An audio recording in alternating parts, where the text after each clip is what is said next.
Number 6, and we kind of already jumped on this, but ask great closing questions. Okay, now when I talk about the closing question, what I'm really talking about is that last question that says, hey, look, if I was to teach you and train you, is there anything that would stop you from trying? Right? That's just the closing question. If I was a teacher and trainer, what would stop you? Or better yet, if it's on the life insurance side, I'll say something like, hey, look, looking at what's important to you, looking at what you feel is the right thing to do, looking at what you feel is most financially doable. If you had a choice between this one, and this one, which one would you feel would be in the best interest of your family for the long run? And then they give me an answer. I said, great. Obviously, I can't guarantee that you can, that you would qualify with our company, which, by the way, is the takeaway close, right? So I don't know that you can, I can't guarantee you qualify with our company, but guess what? I'm going to ask you a couple of questions and then medical questions, and we'll go from there. Does that sound fair? As I'm shaking my head up and down like that, does that sound fair? And they go, yeah, that sounds fair. So it's great closing questions that's going to get people to write you a check. Number 7, assume the sale. I never ask them, do you want to buy? I never ask them, yes or no. I always say, so if you had a choice between this one, and this one, which one would you choose? Looking at your situation, which one would you choose? So if I'm on the phone and I'm trying to book an appointment, I say, Guillermo, can you do it today or tomorrow? Right? I'm assuming the sale. I'm assuming the appointment. I'm not going to ask for permission. I'm just going to assume, like, hey, look, if I can do this for you, would you try?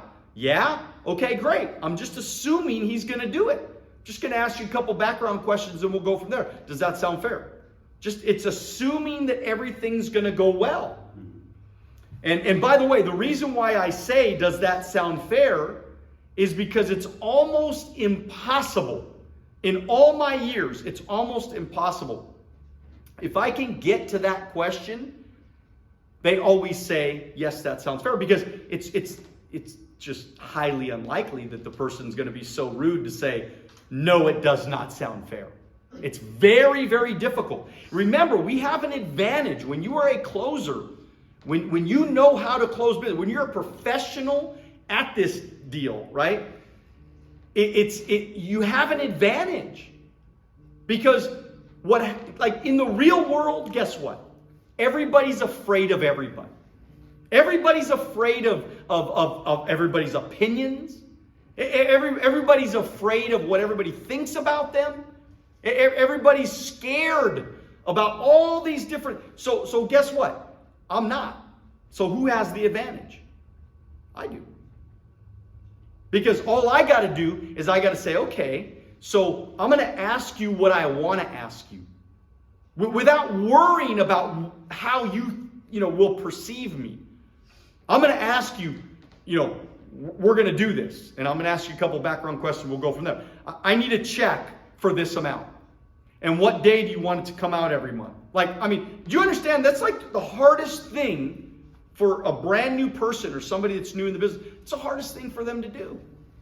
Because why? Because they're worried about what that person is thinking about them. Oh my God, we're going to ask them for a $250 check? We're going to ask them for, to write a check for $100,000 out of their investment? You're asking somebody to give you all of their money, their hard-earned money, their whole life savings, so that you can invest it for them. And if the stock market goes down 40%, they lose 40%. And we have no control over that. Obviously, we could put them in places where it's guaranteed money, but you get what I'm saying. Right. You got to be confident. You got to be able to ask good questions and be very confident about it and assume the sale. Number 8, use the alternative choice. Again, do you want to do the appointment today or tomorrow? If you had a choice between this one, and this one, which one would you choose? So let me ask you this, Mr. New Recruit. Do you want to be on the A team or the B team? Do you want to be one of the players, or do you want to be one of the the whiners and complainers, man. Right? Do you really want to win big in your life, or do you want to win little in your life? Like, do you want to do something great with your life, or be average and ordinary like everybody else? Right? That's another alternative choice that you can use as a new recruit comes in. Number 9, use the takeaway. Again, kind of showed you that already. The takeaway close is when I say, look, I don't know if you can I can't guarantee you'd qualify with our company. You might not qualify. So if you don't qualify, they're thinking about it in their mind. And by the way, this is why people do it, is because they're thinking in their mind, what do you mean I can't qualify? I'll show you I can qualify. I'll show you I can do this thing. What do you mean I can't qualify? Okay? Take it away from them. Don't just give them everything. And by the way, it's like, even when you're working with a new recruit, you want to help the new recruit, you want to do what you can, but don't be so available to them that they're the only person. Like, this is the biggest mistake. People get a recruit, and all they do is they only spend time with that one recruit, instead of what? Going and getting more recruits. It's the dumbest thing you can do. It's the dumbest thing everybody does, by the way, is they find one recruit and they exhaust all their energy on that one person, instead of saying, look, I got like 5 other guys that I'm working with right now. I don't even have time for you right now. Look, I love you. I care about you. But man, you better get on it, because I got so many people I'm working with right now. I ain't got time to train you. So you better book appointments tonight. You better make something happen tonight, because I'm on it right now, man. I'm getting things going. See, that's the takeaway close. Number 10, never argue with the prospect. I mean, I don't know. You argue with them and you win, but you still lose. Right? I mean, if I argue with you, we all lose. Because if you're the client, you're not going to do the sale with me if you don't like me. Does that make sense? I mean, so it's just one of those things where it's a bad deal to argue with your clients.